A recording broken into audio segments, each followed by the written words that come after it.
দোয়া মেটাতে একটা কবি দেওয়া যাচ্ছে নাম্বারটা বই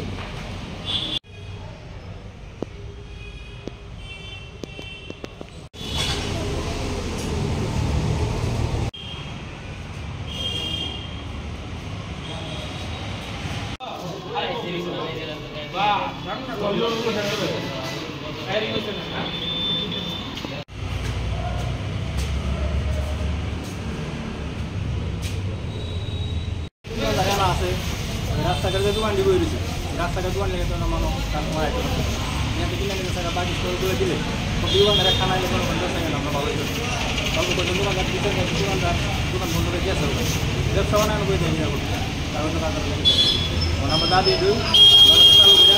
প্রতি দোকান একটা নানুন দোকান উড়াই তারা এনেবো অনেক ব্যবস্থা করে দেবো তারাও বসো সবাই আমরা ব্যবস্থা করে করতাম রাতে 8টা করে উপরে যে লাইন উড়ে মেলার মতন ডাক দিব বাটিং লোক যেন কোটা মোটা গেলে অনেক অনেক কিছু ধরে বোতল ভেঙে মানে গ্লাসটি ভেঙে লাগছে মানে অরাজকতা সৃষ্টি করে মাংস ব্যবসায়ী ক্ষেত্রে কিন্তু ক্ষতিগ্রস্ত যে জিনিসটি হইতেছে আগে সুন্দর মতন দোকানদারি হচ্ছে ভালো কিন্তু ফুটপাতের কারণে কিন্তু আপনার বাজারটা নষ্ট হয়েছে কিন্তু ওয়াটারসাপ্লাইতে ধরে কল্যাণী ভর্তি তারা যে দোকানদারি করতেছে মানে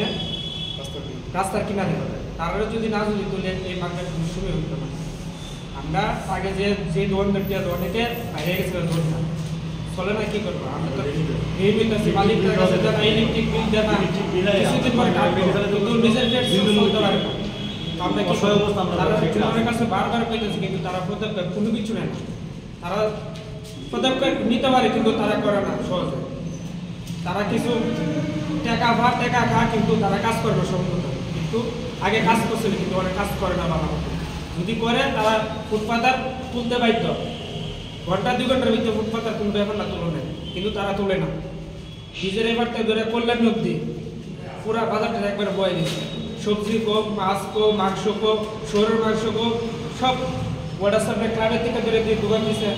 এই দোকানটি নষ্ট হয়েছে পুরাটি একবারে পুরাটা বাজার বয়ে দিচ্ছে কিন্তু কদিন পরে এই বাজারে নিশ্চয় মানে চুলের কাছে উত্তরের দায়িত্ব যে জিনিসটা আমরা প্রকাশ করে দুঃখ প্রকাশটা তারা যাতে ফুটপাতে তোলা দেওয়া একবার দরকার হলে মার্কেটের ভিতরে আয়োগ মার্কেটের ভিতরে দোকানদারি করুন তার কাছে উত্তরে আবেদন করতে বিধানসভা কেন্দ্রে আমার মনে হয় এত বড় বাজার আর কোনোদিন আমি এখন পর্যন্ত বদামপুর বিধানসভা কেন্দ্রে আর দেখছি না সিপিএম গভর্নমেন্ট থাকতে এটা অবৈজ্ঞানিকভাবে নন প্ল্যান একটা বিল্ডিং বানাইছে যেটা আজকে জলে প্লাবিত হয় জল বন্ধ করার লেগে আমি অনেকবার এখানে ড্রেন্ডারে গেট করে দেয় যাতে জলটা বাজার সেটা না ঢুকে এবং ভিতরের ওই ক্ষেতগুলির ভিতর দিয়ে যাতে একটা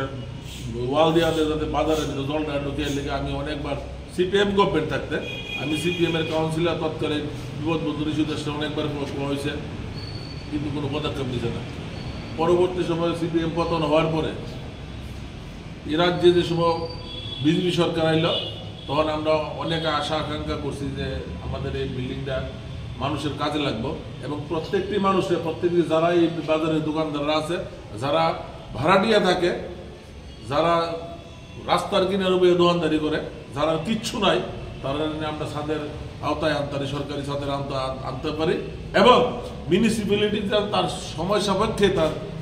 প্রকৃত রেভিনিউ নিতে পারে সেই জন্য আমরা উদ্যোগ গ্রহণ করার লেগে আমাদের প্রাক্তন যে স্পিকার আসলাম ওনার কাছে স্মরণাপন্ন হই এবং উনি আমরা আশ্বাস দিতে বারবার যে এটা এই পরিত্রাণ থেকে আমরা উদ্ধার করব বিপ্লব দেবের নেতৃত্বে এটা যেসব উদ্বোধন হয়েছে বিপ্লব দেব তখন নিজে হয়ে গেছে যে এটা আমি রিসেন্টলি দেখতেছি এবং কইরা দেবো ওনার সঙ্গে সহমত প্রকাশ করে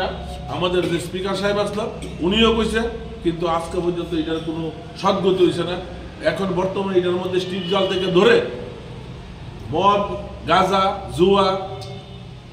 তারপরে এগুলি কি করা ব্রাউন সুগার থেকে সব কিছুর একটা আক্রায় পরিণত হয়েছে আমরা এই পরিত্রাণ পাওয়ার জন্য আমরা স্থানীয় প্রশাসনের কাছে বারবার আমরা দ্বারস্থ হচ্ছি কোনোদিন কোনো স্থানীয় প্রশাসনের কোনো হেলদোল নেই আমরা পুলিশকে বারবার জানাইছি পুলিশ এই ব্যাপারে কোনো কিছু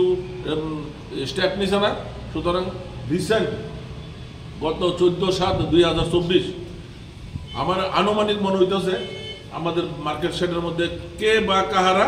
রিভলভার দিয়ে গুলি করছে এবং লাস্টে এখন পর্যন্ত ছিদ্র আছে। আমি ওসির সঙ্গে সঙ্গে ফোন করে কইছি, আমার মনে হয় না ওসি এখন পর্যন্ত এটার ইনভেস্টিগেশন করছে বা এটার ব্যাপারে কোনো পদক্ষেপ নিয়েছে। বোধহয় আমরা দুর্ভাগ্য, আমি মিউনিসিপ্যালিটিতে বারবার কইতেছি, মিউনিসিপ্যালিটি এখন পর্যন্ত আজকা পর্যন্ত কোনো পদক্ষেপ নিছে না। অবৈধভাবে কিছু মানুষ এই বাজারের শেডের ঘরগুলি তার নিজের আয়ত্তে নিয়ে রাখছে।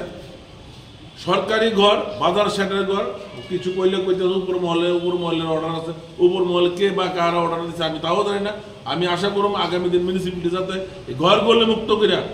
স্বচ্ছ যারা পাওনা তাদের হাতে প্রত্যেকটি ঘর তুলে দেয়, এই আমার ডিমান্ড থাকবে মিউনিসিপ্যালিটির কাছে এবং সরকারের কাছে। ব্যবসায়িকরা আছে আমরা এখানে মোটামুটি প্রায় 30-35 জনের মতো ব্যবসায়ী আছে যারা নিজস্ব ঘর নেই এবং স্টল কতটা? আমার এটা 14টা স্টল অলরেডি রেডি, ইলেকট্রিক থেকে জল থেকে দূরে সব ছিল। কোনো দুর্ভাগ্য কারণে এগুলি তারা কিছু কি কমু এটা নেশাগ্রস্ত মানুষ জলের ট্যাঙ্কির থেকে দূরে, সাপ্লাই লাইন থেকে দূরে, ইলেকট্রিক থেকে দূরে সব বিচ্ছিন্ন করে দিয়ে দিচ্ছে, কিন্তু স্থানীয় প্রশাসন তুলে দেবে। আগামী দিন কি ব্যবস্থা নেবে আপনারা? আগামী দিন আমরা চাইতেছি যাতে এটা প্রত্যেকটি মানুষের হাতে যার যে প্রাপ্য তারা কিন্তু তুলে দেওয়া লিখবে। স্থানীয় এমএলএ, এক্স এমএলএর কাছে এবং আমার মিউনিসিপ্যালিটির যে কমিশনার আছে, মিউনিসিপ্যালিটির কমিশনার, মিউনিসিপ্যালিটি 26 নম্বর ওয়ার্ডের কাউন্সিলর, আমি তাদের কাছে দাবি জানাইতেছি যে এটি যাতে মানে এই বিল্ডিংয়ের যাতে সদ্গতি হয়। কারণ প্রতাপগড় বিধানসভা কেন্দ্রের মধ্যে এত বড় প্রজেক্ট আর নাই। আমরা কিছুদিন আগে শুনছি এসসি কর্পোরেশন, আমি চাই এটি আইডেন্টিফিকেশন হোক, আইডেন্টিফিকেশন হইয়া বাজারটার অর্থ যদি বাজারের নামে হইয়াতে বাজারের কাজে লাগুক, অন্য কোথায় যাতে না যায়, কেউ যেন এটার লিগে ইয়ে না করতে পারে। বাজার অর্থটা কতদিন আগে দেওয়া হয়েছে জানা? এটা আমাদের এখানে প্রায় বেশি 7 মাস আগে আসলো, ইঞ্জিনিয়ার নিজে কয়ে গেছে আমাদের অর্থ দেওয়া হয়েছে, কিন্তু পরবর্তী সময় কোন শুভ শক্তির দ্বারা এটা কি হয়েছে এটা ওইটাও জানি। কত টাকা আছে এরকম আপনাদের কোনো জানেন? উনি তো অনেক বলছে প্রায় 2 কোটি টাকার মতো, অ্যাপ্রক্সিমেট 2 কোটি। বারবার আপনারা প্রশাসনের দ্বারস্থ হইতেছেন এবং যারা এলাকার দ্বারস্থ করতেছে কোন শুভ শক্তির দ্বারা এটা আস্তে আস্তে বিনাশ হয়ে যেতেছে এটা বুঝি না। আমরা প্রশাসনের দ্বারস্থ হই, প্রশাসন পদক্ষেপ নেয় এটা সময় সাপেক্ষে করার জন্য, কিন্তু কোনো অশুভ শক্তির কারণে আজকে অবস্থা। আজকে প্রত্যেকটি দোকানদার, সবজি দোকান থেকে ধরে মাছের দোকানদার ঋণগ্রস্ত হয়ে রয়েছে, দিতে পারতেছে না, বাজারে লোক আসে না, ব্যবসা হয় না। কিছু ব্যবসায়ী বাইরে রাস্তা দিয়েও তারা পেট বাঁচাই যাচ্ছে না।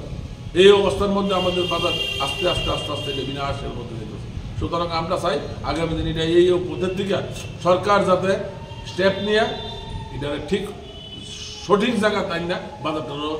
পরিচালনা করুক, উদ্বোধন করুক এবং প্রত্যেকটি মানুষের জিনিস মানুষের হাতে তুলে দেব। আপনি কি হন? আমি এই বাজারে একটা ক্ষুদ্র ব্যবসায়ী। আপনার নাম? আমার নাম আশিস।